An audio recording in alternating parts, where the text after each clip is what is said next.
Nakaakbay ako kay Jacob habang siya'y nakaalalay sa aking balakang. Pasuray-suray kami naglalakad patungo sa isang silid sa resort na aking pinuntahan. Kung saan-saan naman kami napasok na silid, may isa pa kaming napasukan na nag-aano dahil hindi nito na isara na maayos ang kanilang pintuan. Matinding halakhakan naming dalawa hanggang sa mapagbuksan kami ng isa niyang kaibigan na mayor. Sa sobrang kalasingan ko, ay medyo sinisinok pa ako habang nagsasalita. Nagkasiyahan kami saglit at nagsulat-sulatan sa isang papel. Hindi ko alam kung ano nga ba yun, basta pareho kaming pumirma ni Jacob. Kasama nito si Christian ng assistant niyang si Dante dahil sa lasing na to kagaya namin ay may kinuha siya sa kanyang bag. Sinalyuhan niya ang papel na pinirmahan namin at umalis to dahil ihuhulog niya daw to sa mall box sa receptionist. Tawanan naman kami ng tawanan palabas nito at nagpaalam na din kami sa kaibigan na mayor ni Jacob dahil ayaw makaistorbo sa kung ano mang balak nitong gawin sa dalawang babae niyang kasama dahil panay halikan ng mga to sa aming harapan. Lumabas na kami ni Jacob na silid na yon dahil alam ko nagkakasiyahan din ang mga kaibigan nito at ayaw namin mag-istorbo sa kanilang ginagawa. Kumakaway naman ako sa mga taong nakakasalubong namin. Tinatakpan namin ang aming bibig sa tuwing natatawa kami sa aming mga nakakausap. Huminto naman kami sa tapat ng isang VIP suite na silid. Tinap niya ang kanyang keycard at nagbukas na ang pinto nito. Napatayo naman ako ng straight dahil ito ang unang beses ako nakakita na ganitong klaseng hotel. Wow! Jacob! Napakaganda naman ng kwarto mo. Big time ka pala? Namamangha akong sabi. Pero lasing lang ako. No attachment, remember? Pinagawayway ko pa ang aking kamay habang sinasabi yun bilang paalala ko sa kanya. Hay naku Kim, alam mo bang ikaw lang babaeng pinatuloy ko dito? Saka wag ka mag-alala. Hindi ako namimilit na babaeng ayaw sa akin. Natutuwa lang akong kausap ka. Masaya kang kasama kaya dito kita dinala. Sagot naman niya sa akin. Tumungo na ito sa may bar counter ng silid na iyon. Pinatong lang niya sa ibabaw ang susi ng kanyang sasakyan at keycard, kaya naging kampante na ako. Good Jacob? Inabot naman sa akin ni Jacob ang isang baso na nilagyan niya ng alak. Cheers tayo dyan! Sabi ko sa kanya. Nakaupo na kami sa kanyang sofa at nagpatuloy ang kwentuhan. Hindi ko na namalaya na nagdikit ng aming mga katawan sa kakatawa. Nakaramdam naman ako ng biglang pag-iinit ng aking katawan sa mga sandaling magkikiskisan ng aming mga braso. Tila naman huminto ang bawat sandali. Nagkatinginan kami ni Jacob. Lumago kami parehas ng aming iniinom at sabay na hinagis ang baso mga kapit namin. Naglapat ang aming mga labi, lalo ako nag-iinit habang malaya niyang hinahaplos ang aking katawan.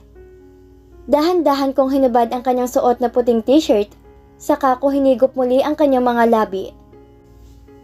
Kung kanina ay panay ang paalala ko sa kanya na huwag siya mag-take advantage sa akin. Ngayon naman, ay ako na mismo ang kumikilos sa aming dalawa. Hindi ko alam kung dala ba to ng alak na aming iniinom o sadyang naging attractive na si Jacob para sa akin. Humihingal na ako na maghiwalay ang aming mga labi.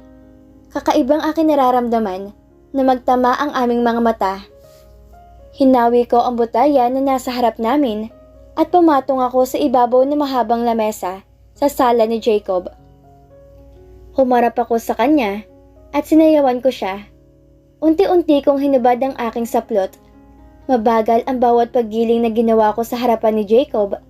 Nakikita ko pang paglunok niya ng kanyang laway nang dahan-dahan akong bumaba sa lamesang yon at ihahagi sa kanyang aking suot-suot. Bumungad sa kanyang mga mata ang malulusog kong dibdib. Bahagya kong inilapit to sa kanyang muka. Mapang-akit ko siyang dinuro bago ko binuksan ang musika sa aking cellphone at pinatugtog ko ang kantang Careless Whisper. Pinatay ko ang puting ilaw sa kanyang sala at binuksan ko ang lampshade na nakita ko sa gilid ng kanyang television. Sinabayan ko ng paggiling ang tugtugin ng Careless Whisper. Hinubad ko na din ang natitira ko pang saplot. Bumungad niya sa akin ang buo kong katawan. Hindi na nakapagpigil si Jacob sa tindi ng init na kanyang nararamdaman. Napaurong pa ako na maramdaman kong ipapasok niya to sa loob. Sobrang sakit ng aking nararamdaman. Pakiramdam ko ay tila may bakal na gustong mawasak sa akin. Napaurong naman si Jacob, sabay tanong sa akin, "Virgin ka pa?" Hindi naman ako umimik sa kanyang tanong. Tumigil si Jacob sa kanyang ginagawa at tumayo to sa pagkakadagan sa aking ibabaw. Nagsuot siya ng kanyang boxer shorts at nagtungo sa bar counter ng kanyang hotel room. Sumunod na din ako sa kanya matapos ko magbihis at sumunod sa kanya. Nagpatuloy kami sa aming pag-inom at iniwasan naming mapagkwentuhan ang nangyari. Panay ang aming halakhakan sa mga kinukwento niya tungkol sa mga kalokohan ng kanyang mga kaibigan. Dala na din ang aming kalasingan, ay sabay na kaming nakatulog sa kanyang kama. Kinaumagahan sa hotel room ni Jacob, nagbalikwas ako ng bangon na walang tigil na nagring ang aking cellphone. Napasa po naman ako sa aking ulo dahil pakiramdam ko ay parang binibiyak to sa sobrang sakit. Nagulat pa ako ng pagbaling ko sa aking tagiliran na may lalaki akong katabi. Agad kong sinilip ang aking tawa na nakatabong sa ilalim ng comforter. Nakahinga naman ako na maluwag na makita kong mayroon naman akong saplot. "Oh Kim, ano naman kayang katanghan na pinagagagawa mo kagabi?" Mahina akong bulong sa aking sarili. Bahagya ko pang hinampas-hampas ang aking ulo dahil sa totoo lang, wala akong maalala kung ano nangyari kagabi. Wala din akong idea kung paano ako nakarating sa silid ng lalaking to. Ang huling natatandaan ko lang, nasa beachfront bar ako at mag-isang nagpapakalunod sa alak. Dahan-dahan akong kumilos at bumaba ng kama. Ayoko makalikhan ng ingay para hindi ko magising ang lalaki sa aking tabi. Ayoko makita niya ako, lalo na't hindi ko naman kilalang lalaking to. Napasuyap naman muli ako sa kanya habang himbing na himbing to sa kanyang pagkakatulog. Isa-isa kong pinulot ang aking sandals at maliit na bag na tuluyang lumabas sa loob ng VIP suite. Lumingon muna ako sa paligid para masiguradong walang nakakita sa akin.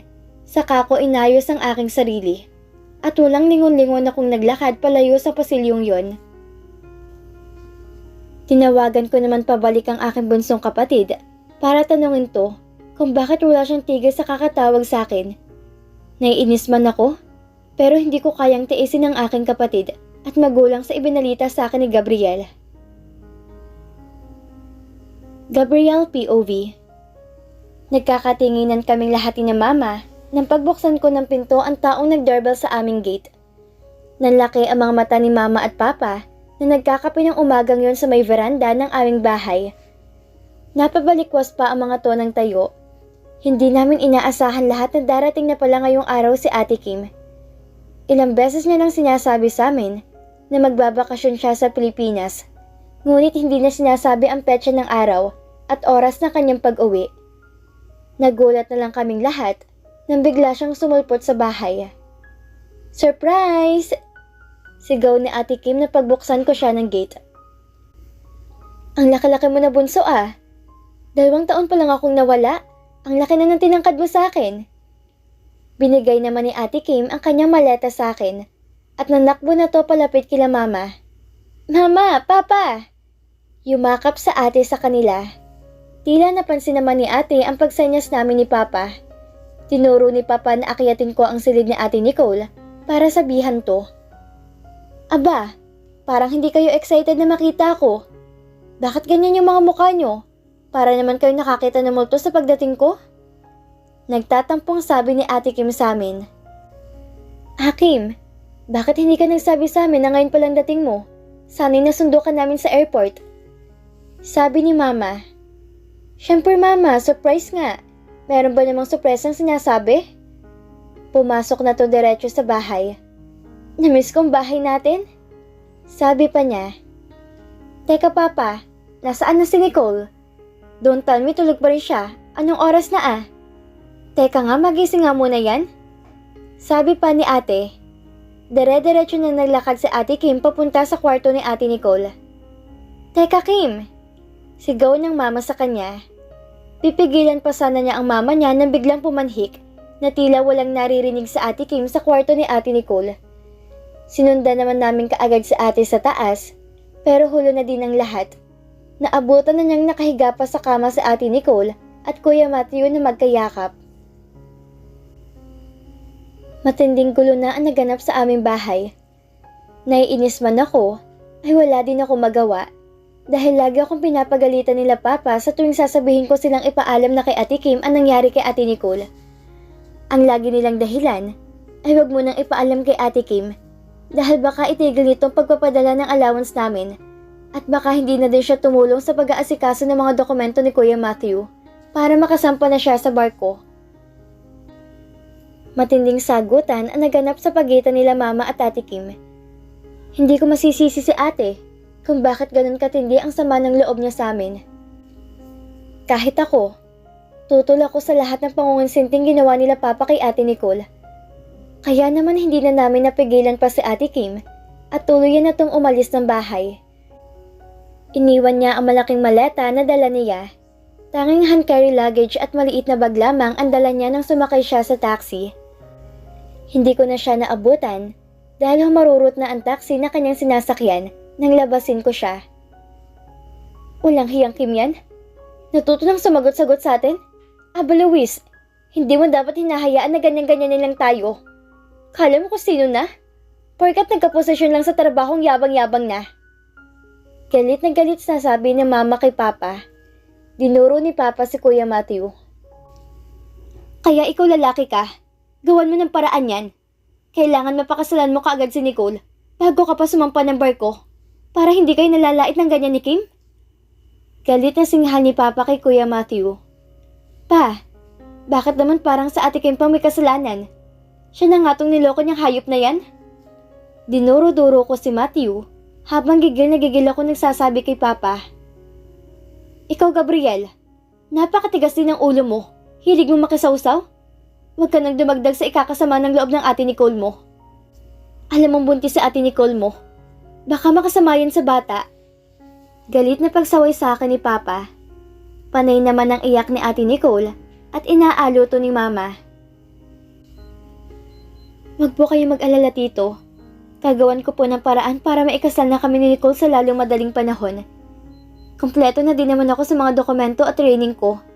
Para si Nicole na lang ilalagay ko sa allotment ko. Schedule na lang din ang pagsampa ang kulang dahil nakapasa naman ako sa interview. Sagot naman ng kupal na Matthew na to. Padabog akong pumasok sa loob ng aking kwarto at pabalibag kong nilak ang aking pinto. Kinabukasan ay sobrang galit na galit pa rin si Mama kay Ate Kim. Panay ang pagsigaw niya sa buong bahay dahil hindi man lang siya sinasagot ni ate ang kanyang mga message at tawag. Visit na Kim yan? Hanggang ngayon ayaw pa rin ako sagutin sa tawag ko. Aba, hindi siya nagpadala ng allowance para ngayong buwan at biglaan palang uuwi. Anong ipambabayad natin sa mga bills ngayon? Ginigigil taga ko ng anak mong yan, Luis? Sabi ni Mama Amelia. Ikaw nga tumawag dyan, Gabriel. Baka sakaling sumagot yung kapatid mong magaling. Ang dami-daming bayarin dito sa bahay. Hindi man lang nag-iwan kahit magkano? Sabi naman ni Papa. Kasi sinabihan mo pa si ate na hindi nyo kailangan ng pera niya. Siya na nga tong niloko? Pabulong kong sabi sa kanila. Anong sinasabi mo, Gabriel? Tanong sa akin ni Mama. Sabi ko anong sasabihin ko kapag sumagot na si ate. Tanong ko naman sa kanila. Ikaw na bahala magdahilan. Sabihin mo na din yung pang-tuition ni Nicole. Isa pa yun. Hindi naman pwedeng ihang yun kung kailan huling bayaran saka pa naman nagkaganito. Hay, buwisit talaga. Galit pang sabi ni Mama. Heist, napabuntong hininga na lang ako kay la Mama. Ilang beses ko nang dinadial at minamessage si ate, pero hindi din to sumasagot sa akin. Ayaw naman sumagot ni ate, Papa. Sabi ko sa kanila. Aba, tagay ang anak mo, napakawalang hiya. Ang taas ng tingin niya sa sarili niya, porket nakapag-abroad lang. Hinayaan mo kasing sumagot-sagot na lang yan sa atin, kaya nagkaganyan yan. Aba, utang na loob niyan sa atin kung bakit gumandang buhay niya ngayon. Kaya obligasyon niya na suportahan tayo sa mga pangangailangan natin. Galit na sabi ni Mama. Mama, paano na yan? Yung tuition ko, Baka hindi na maibigay ni ate sa akin. Finals ko na naman. Umiiyak na sabi ni ate Nicole kila mama. Nakasubsob to sa dibdib ni Kuya Matthew.